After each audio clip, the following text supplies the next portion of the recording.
Welcome to the TWIML AI podcast. I'm your host, Sam Charrington.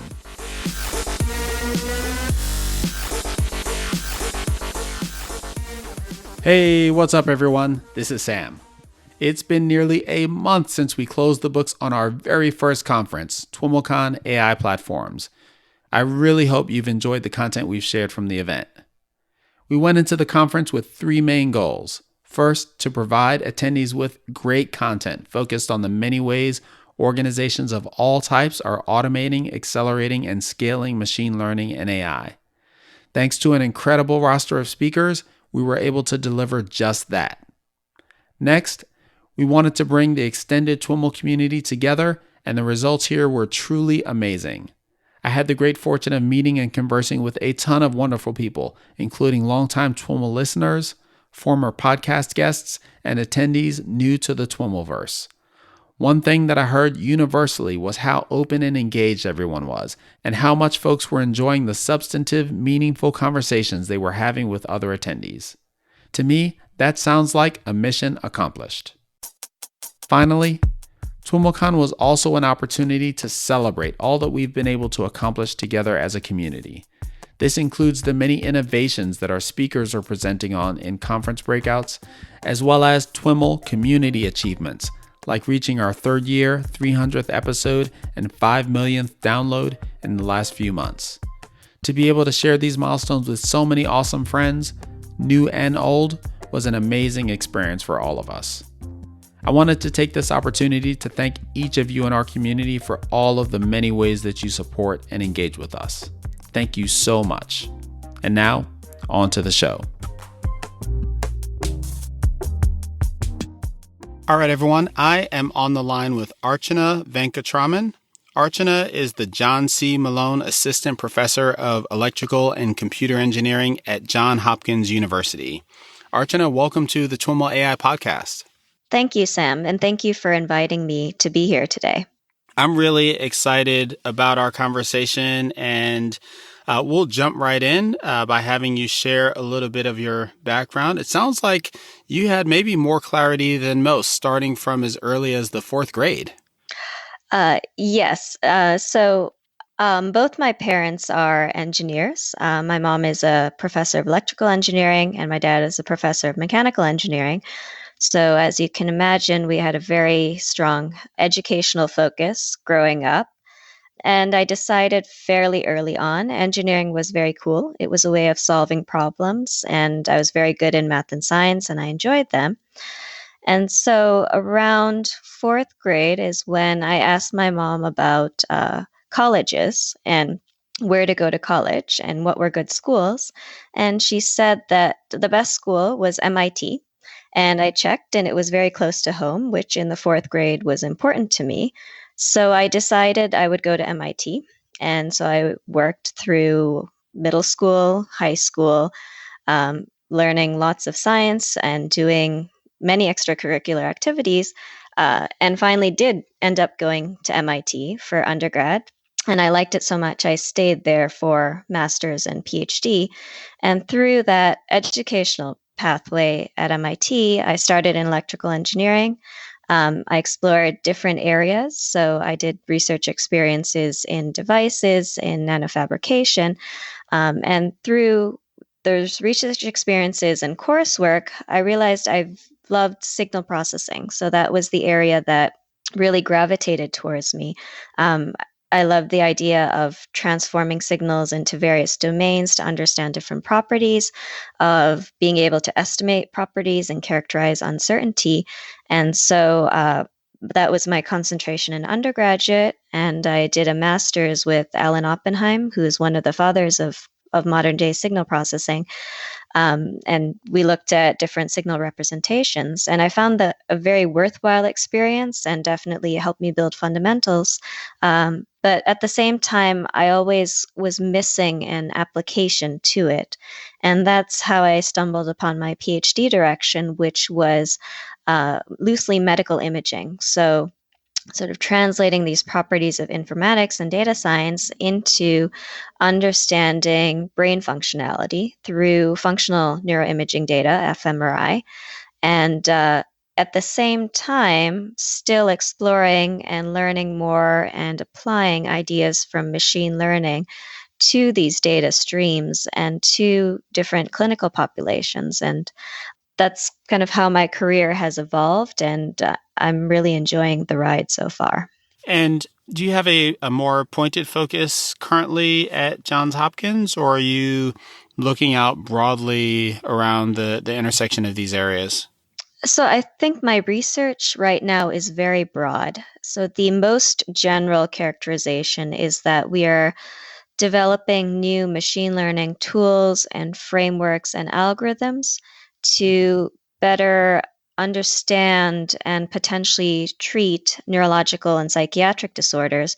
But in the neurospace, this is a very broad spectrum. So it ranges from basic science type questions where the goal is biomarker discovery and exploration through the ideas of clinical translation. So, how do we provide information that might be helpful or actionable, to even very far out there explorations of trying to understand perception and being able to alter perception, again, using different data streams and machine learning tools. And I would say throughout this spectrum, everything is very different. The disorders that we work on are different, the data sets that we use are different, and then our modeling approaches are different. But they still have that flavor of kind of machine learning. So, how much can you mine from the data? What can you understand? And what can you formulate and pass on as information? Let's maybe dig into one or two of those areas to get a sense for the way you're able to apply machine learning. You mentioned basic science is one of the foundational areas, and you're looking at things like biomarker discovery. How do ML and AI play into that? So, one of the kind of the fields or disciplines that I've been heavily involved with is the branch of, I guess, computational neuroscience known as connectivity. So it's at a high level, it's treating the brain as a network of interconnected parts and not only looking at specific functionality of a region, but also considering that regions communicate with each other in different ways and trying to build models based on those communication patterns. So the data that we use is called resting state fMRI data.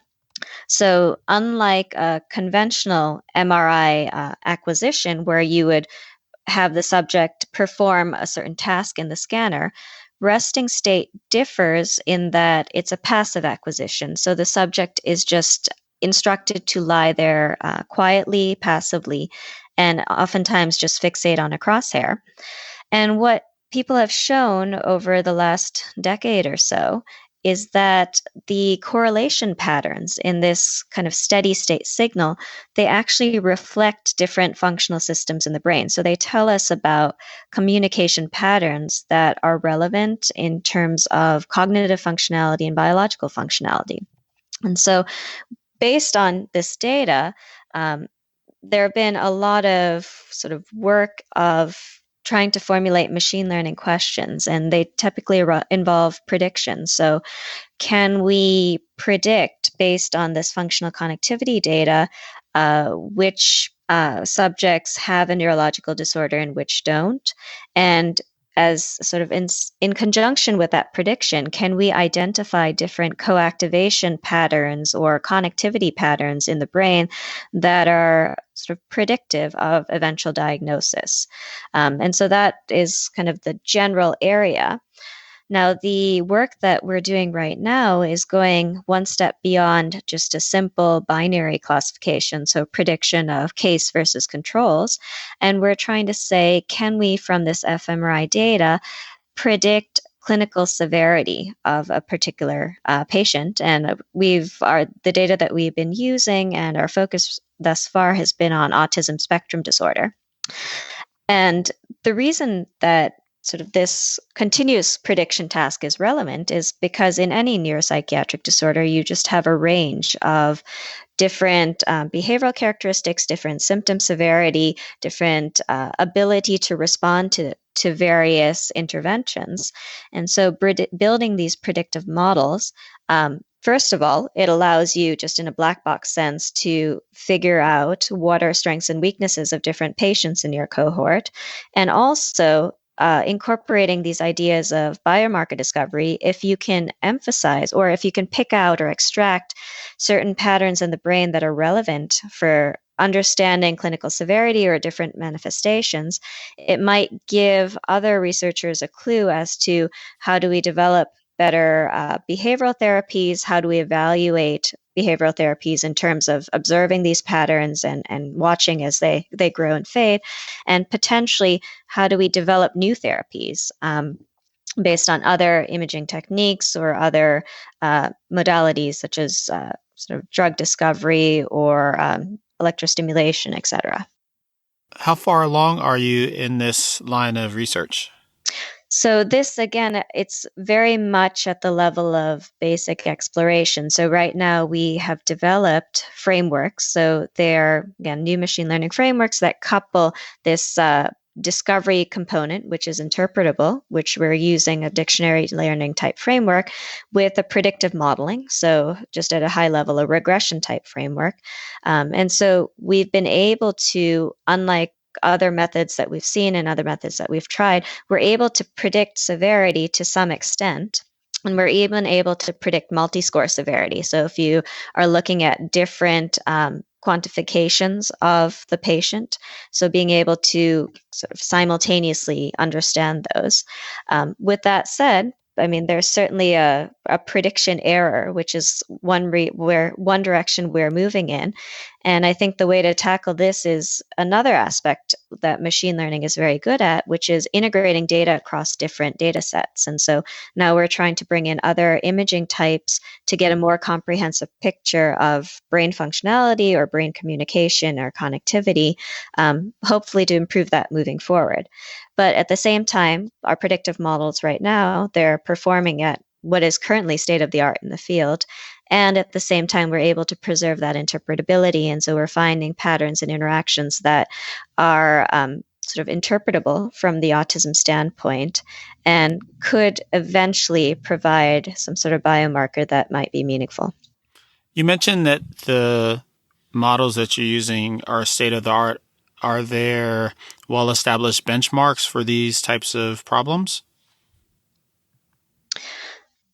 In this space, so in the neurospace and in the functional connectomic space, I think one of the challenges is that we don't have very good benchmarks, both in terms of methodology and in terms of data.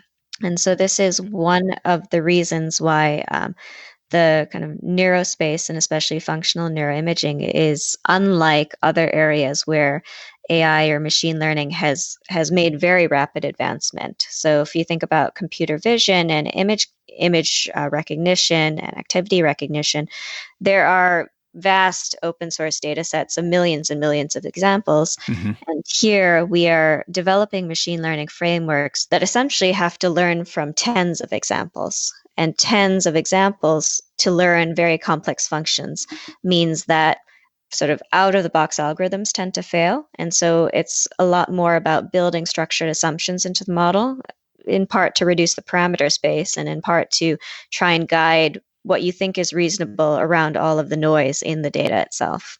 I'd love to dig a little bit deeper into the models and this framework. And when you say models and framework, are you using those interchangeably more or less, or do they have very distinct meanings for you? No, I use them interchangeably. Okay. And so you mentioned that the framework is, you said dictionary layered, and I think I missed a word there. Dictionary learning. Dictionary learning. And so can you elaborate on how you're using the elements of the framework to incorporate in the a priori knowledge about the relationships between the system level knowledge that you mentioned?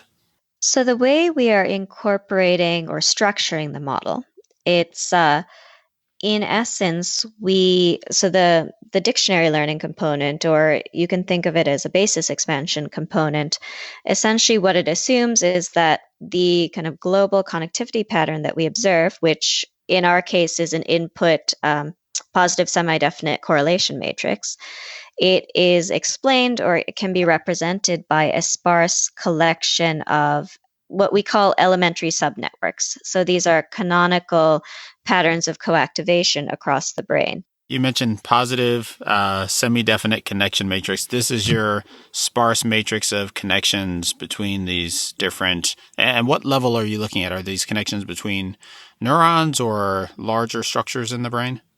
So the correlation matrix, it's a Pearson correlation matrix. The dimensionality is region, so region in the brain. So if you think of the brain, you can parcellate it into different regions, and they're kind of standard anatomical atlases that capture specific structures, and so they try to parcellate in a sort of a biologically meaningful fashion. So the benefit of region parcellation is that you reduce the amount of noise that's there if you take individual voxels, which are kind of the smallest unit of volume, very analogous to pixels in an image. So at the voxel level, this data is very, very noisy and very variable. So by kind of averaging across a larger region, you tend to reduce some of that random noise. Mm-hmm. So once you've done that parcellation, you essentially have in this fMRI data a time course or a signal from every region. And so you can compute a correlation matrix where every element of the correlation matrix is just the correlation between the time course at one region and the time course at another region. Okay. And so in this sort of functional connectivity, brain connectivity space, that's a standard input that people use into modeling frameworks. And it's kind of the elementary unit of information that we tend to extract from these resting state fMRI data. Are these connectivity matrices, do you get them as essentially a time series of these connectivity matrices?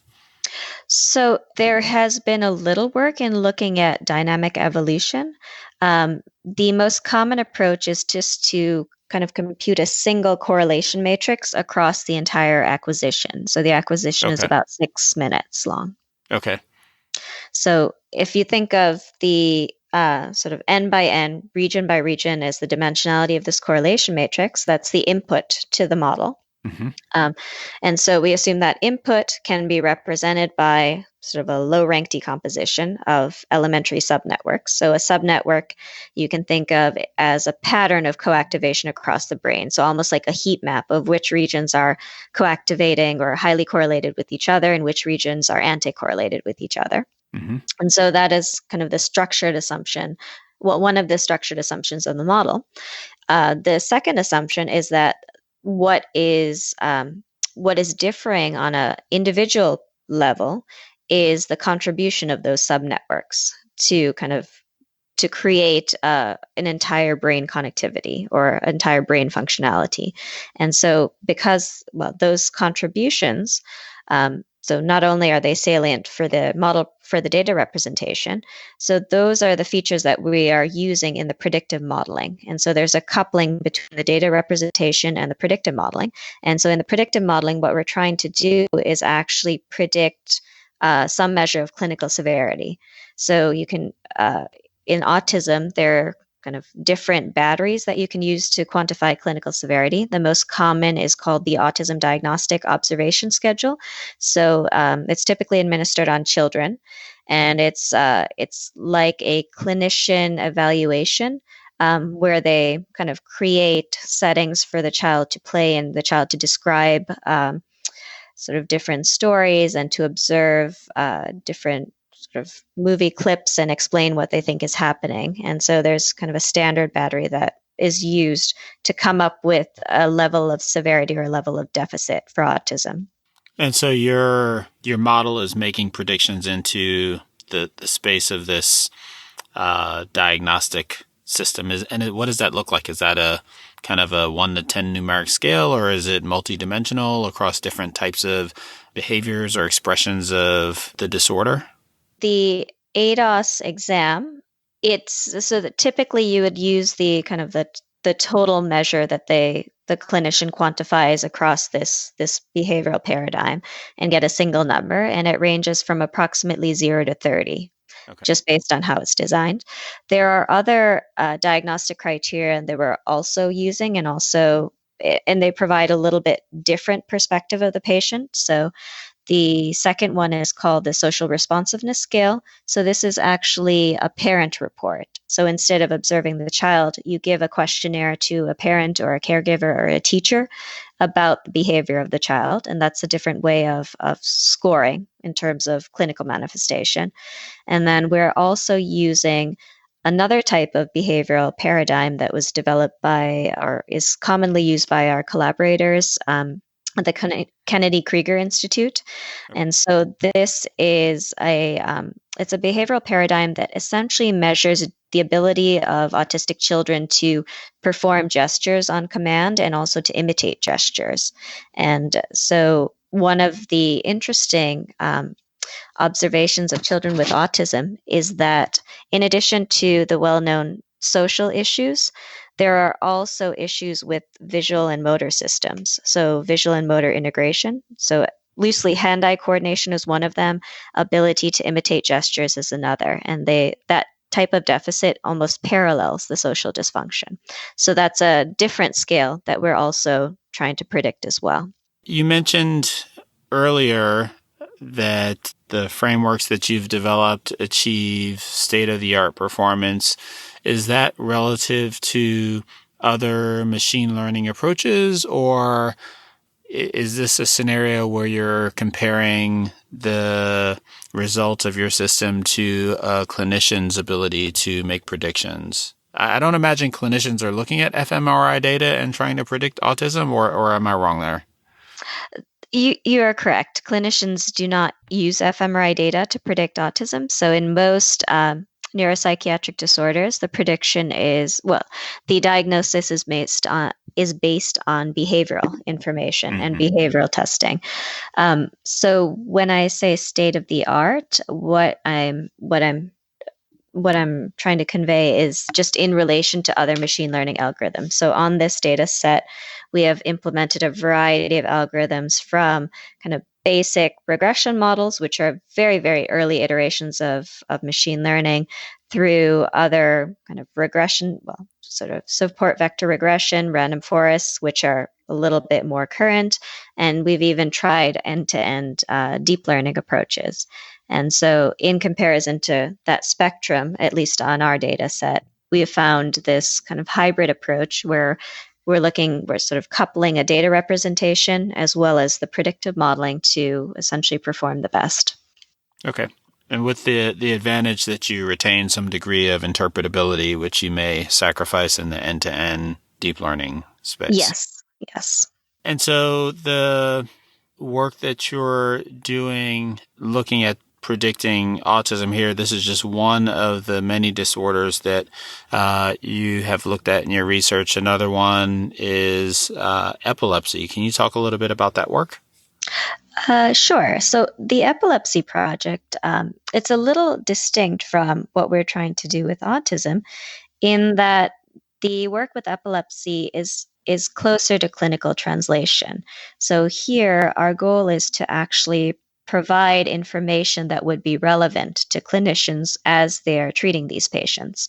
And so just to kind of give you a background on the application itself, so epilepsy is one of the most common neurological disorders. And so in general, the first line of defense is medication, and there are a variety of anti-epileptic drugs that have been developed. However, it's estimated that 20 to 40% of patients don't respond to medication in the sense that they'll continue to have seizures. And this is really our target cohort. And so for these patients that are called medically refractory, so they don't respond to these anti-epileptic drugs, there's very limited alternatives. And it turns out the best alternative that we have right now is if we can identify and if we can trace the seizures to a specific region in the brain that's triggering them, then clinicians can go in and surgically remove that part of the brain. And currently, that's kind of state of the art in terms of care, and that will probably have the best likelihood of the patient recovering in terms of their seizures being alleviated. And so our focus is on this this realm of seizure detection and localization. So detecting when a seizure occurs through sort of time series measurements, and also being able to localize what is the general area of the brain and what is a specific area of the brain that the seizures might be coming from, so that, again, once we have that target, it can be acted upon. And so we're using a variety of machine learning tools and developing new frameworks to be able to look at non-invasive data, so data collected from EEG and from MRI, in order to provide that localization information to clinicians. Can you talk a little bit about some of the models that you've developed in some more detail? Sure. So much of the work, especially in the last few years, has focused on EEG data. So EEG, or electroencephalography, is probably the first type of data that's collected for patients when they go into a hospital. And here they'll actually be admitted into an epilepsy monitoring unit. And these EEGs, so they're kind of sensors that are adhered to the scalp externally. They're placed on the patient, and then the patient is monitored over several days, so that when they have seizures, clinicians can record that activity happening. And so currently, this sort of standard of care is actually to identify seizures, both detect and localize by eye. So essentially, a clinician will view all of these signals kind of on a computer screen and scroll through them, and then try and visually identify markers of a seizure.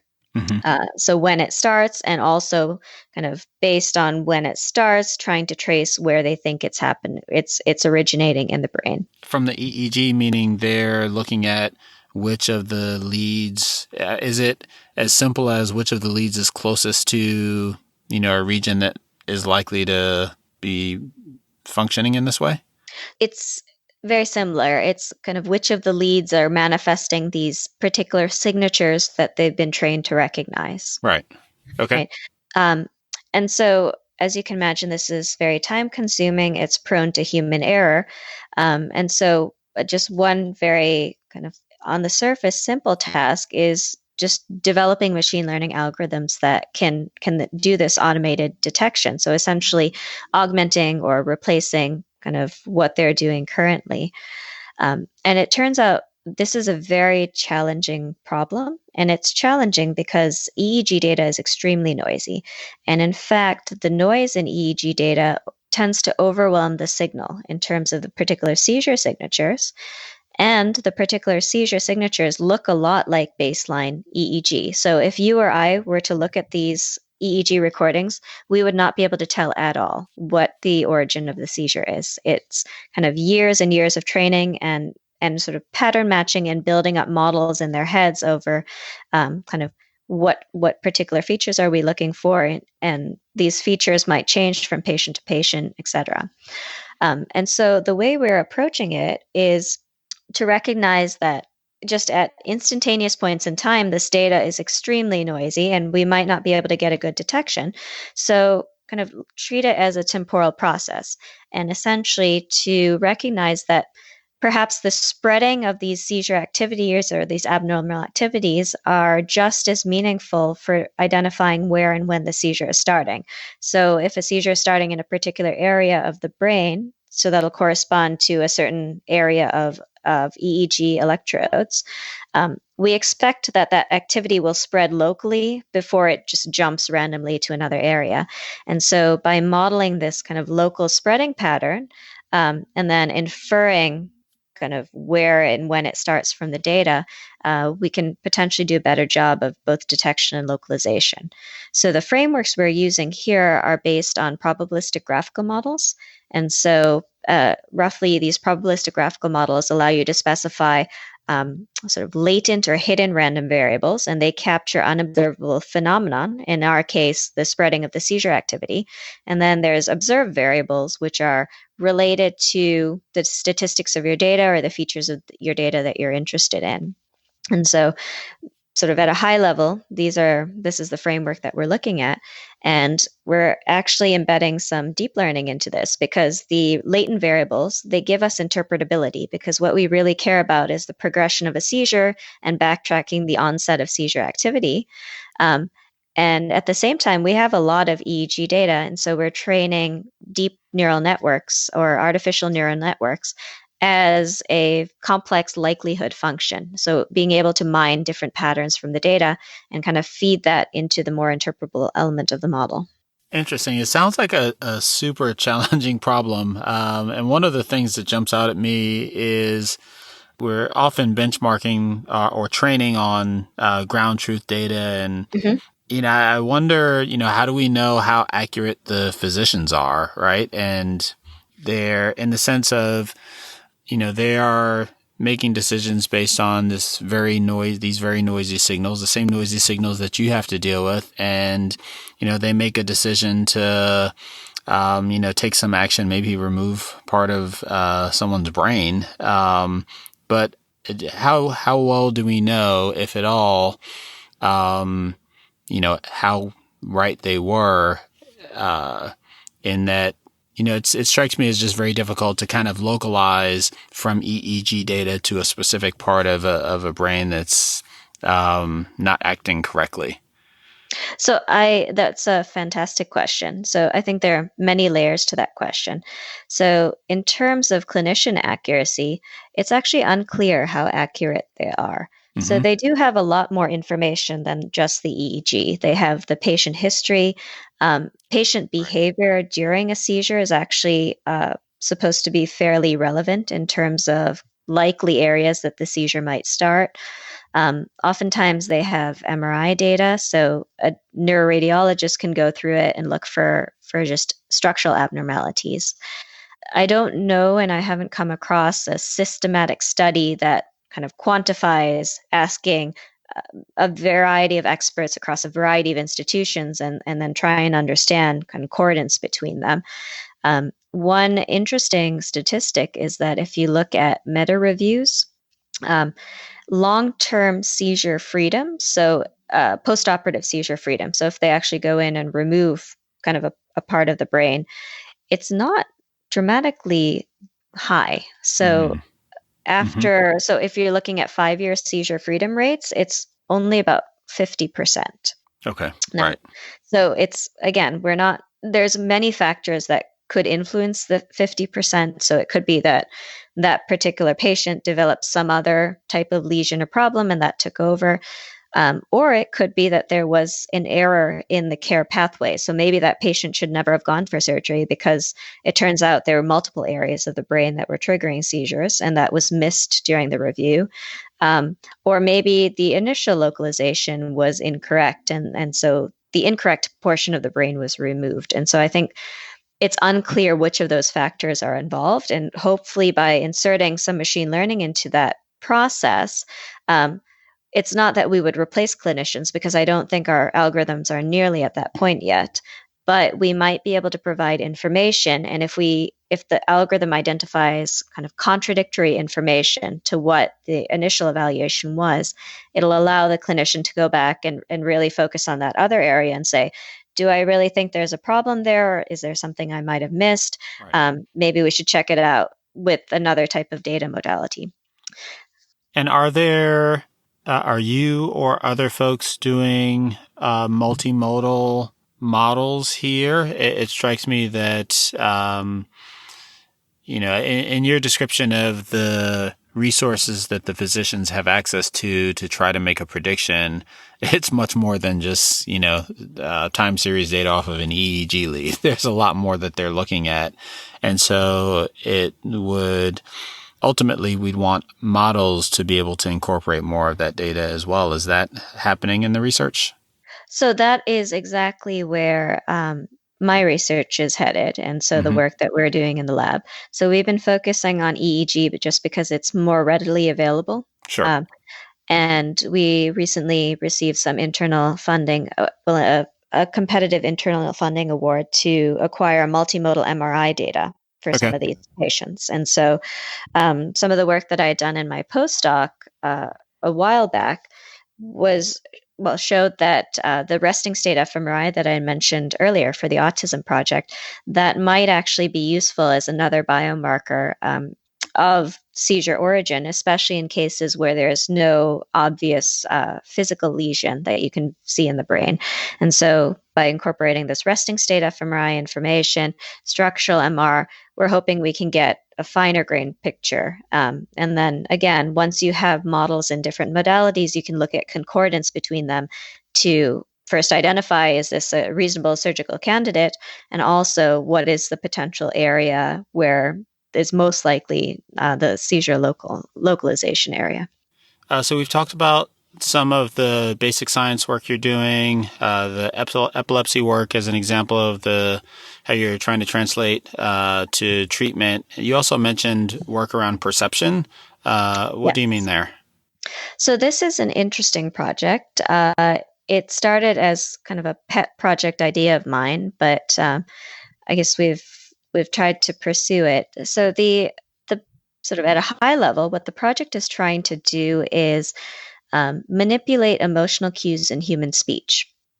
And the way this project idea came about is actually a lot of the work that I'd done on autism. So my postdoc at Yale focused almost exclusively on autism. Again, it was more through imaging, but at the same time, I was thinking that one of the hallmark features of autism is that the patients have difficulty perceiving social and emotional cues. And that's particularly true in verbal, so in language domain. And so what if we could take speech and amplify emotional cues to the point where an individual with autism could understand them readily, right? So if it's very exaggerated, it's at least high functioning individuals don't tend to have a problem. It's when it's more subtle that they tend to differ in terms of their perception relative to their peers who don't have autism. So if we could do that amplification, and if we could do it computationally, maybe we can use it as either a way to study autism or as an assistive technology, right?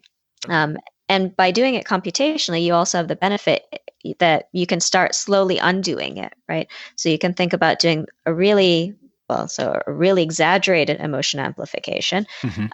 And then over time, reducing it, or over the course of an experiment, reducing it and try and sort of quantify at the level an individual can perceive it. It turns out that no one knows how to amplify emotional cues in speech. It's an unknown problem. It's an unsolved problem. I was going to ask that. Yeah. In order to be able to do this amplification based on, with a dial that adjusts to the level of requirement, we need to be able to do it at all. And I have not seen that. I think we're making a lot of progress on the, detecting emotions via, facial image data and speech data.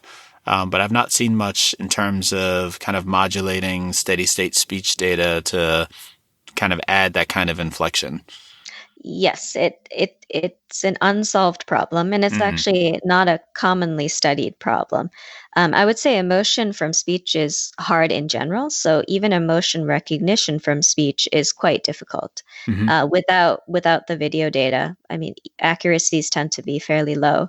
And then synthesis or this amplification process is even more challenging. So essentially, in order to actually implement the project idea, we have to figure out how to manipulate emotions in speech. And so that's one area that we're working on. And in order to manipulate emotions in speech, we needed data. And it turns out there are not a lot of parallel data sets, especially for English. For other languages, I think there exist a few, but for English, and by parallel, I mean to say that if you want to learn a modulation function, you do want examples of consistent sentences and consistent actors, right? So you want the same person saying the same thing in different emotions to be able to learn a modulation function. And so in a very, very talented undergraduate student and a very talented graduate student, we collected this data. So we hired actors from the Baltimore area to come in and read different things with different emotions. And we have been developing AI frameworks to try and do this emotion morphing process, which is what we call it, or this modulation process. And I think we have some preliminary success, and we're hoping to build off of it again with integrating these model-based frameworks and deep learning strategies. And it's been very interesting learning about this other field and kind of this other type of data, which I've never worked with before, and what the sort of tricks and subtleties are. Have you published the data set? So yes, we wrote an initial paper on the data set itself, and that appeared at Interspeech a few months or last month. I'm sorry, and the data is available. So it's on my lab website. There's a link where you essentially have to fill out a Google form, or we'll attach a Google form, and then once that's done, we'll send you a download link to actually download the data and play around with it. Got it. And what's the scope of the data set? How many samples across how many kind of neutral utterances? So this initial data collection, it was a little small scale. So what we focused on were very short utterances. So single words, multi-word phrases, and then just a simple noun, verb, predicate sentence structure. Because of course, linguistics play a role in emotion perception. And I think once you get very complicated, the number of linguistic configurations gets to be very high. So it's short utterances. So there are 10 actors, I believe, and sort of 250 utterances in 5 different emotions. So it's a total about 6 hours. Okay. If you just sum up the audio clips. And what's the approach to modulation? Are you using something that you might use to synthesize speech, like a WaveNet or something along those lines? Or are you doing more traditional signal processing? So it's a blend between the two. So WaveNet it's an outstanding tool, but the domain it's looking at is text-to-speech synthesis. Mm-hmm. So essentially, given text, it'll output speech. And it'll output speech in this WaveNet voice, essentially. The problem that we're focusing on is kind of inputting speech and outputting speech. And so we've tried a couple of different techniques. So essentially, the input speech you can decompose into kind of a pitch contour, a spectrogram, and an aperiodicity signal. So it's a standard analysis pipeline. And so what controls emotion tends to be intonation. So in terms of perception. And the signal that has a greatest role in intonation is the pitch contour. So how pitch varies as someone is speaking a word or a phrase. And so we're right now we're targeting this pitch contour as kind of this low dimensional feature representation that can help us do this emotion manipulation. And so we've tried a couple of different things. We've just tried end-to-end pitch prediction. So inputting a pitch, and then for a given emotion, just outputting a pitch value for that particular frame. And then we're right now trying kind of a combination of a model-based approach that's based on sort of registration or aligning signals using differential geometry or exponential mapping. And then that framework itself, we need to be able to predict the parameters of that warping or of that registration, so that we're using some deep learning approaches to do the prediction. And so the combination of the two is quite interesting. And we're sort of, again, trying to go further in terms of the analysis to get a more consistent emotion warping process. This was a great introduction to some of the work you're doing there across what sounds like a very broad array of projects. So hats off to you. Thank you. I guess I'm curious your thoughts on kind of where you see this all going. So I think it depends on the project. I mean, at a high level, we want to make everything work better than it currently does. So again, in terms of the basic science, to be able to do better, more targeted predictions with multimodal data. So in that same vein, I have some projects, or I have another project on sort of understanding imaging and genetic interactions. So And this is for schizophrenia. So being able to identify genetic markers that relate to imaging and also are predictive of diagnosis. And so kind of in that basic science realm to, again, make the models more robust, more generalizable across data sets to extract biomarkers and potentially with these collaborations, as additional data comes in, validate the models and algorithms on those so that they can be broadly disseminated as tools. I think on the translational side, we certainly want to do a better job of localization. So we just published probably the first method that kind of can take scalp EEG and then in many cases just simultaneously detect and localize the seizures. But again, our accuracy is not as high as it needs to be for clinical translation. And so to understand what sorts of other information can we put in there, can we use more data to get a better predictive model, and also to, again, see how this performs in a prospective fashion. And at the same time, look at multimodal MR as another non-invasive conglomeration of modalities and improve the prediction and be able to track that and validate that the outcome actually is reasonable. And then on the kind of the speech front, I think we have some preliminary success in terms of being able to do this emotion. So emotion warping. So both quantitatively, sort of how well do we predict what that emotional pitch contour looks like. We've done some qualitative experiments where we've reconstructed the speech and used Amazon Mechanical Turk to have people rate the speech utterances. But we'd like to go farther than that. So definitely improve our ability to create emotions and to manipulate emotions, also to be able to generalize to longer phrases and do this in a more real-time fashion. So I think that's the short term. And then the long term is in epilepsy, being able to create an automated pipeline for patients to come in and be diagnosed, sort of plan out best therapeutic strategy and essentially improve outcomes. And then for the speech to actually use it to study different neuropsychiatric conditions and potentially combine them with other assistive technologies. Mm-hmm. Great. Well, thanks so much for taking the time to share all of that with us. No, thank you again for inviting me and having me speak here. All right, everyone, that's our show for today. To learn more about today's show, including our guests, visit TWIMLAI.com. If you missed TWIMLCon or want to share what you learned with your team, be sure to visit TWIMLCon.com/videos for more information about TWIMLCon video packages. Thanks so much for listening, and catch you next time.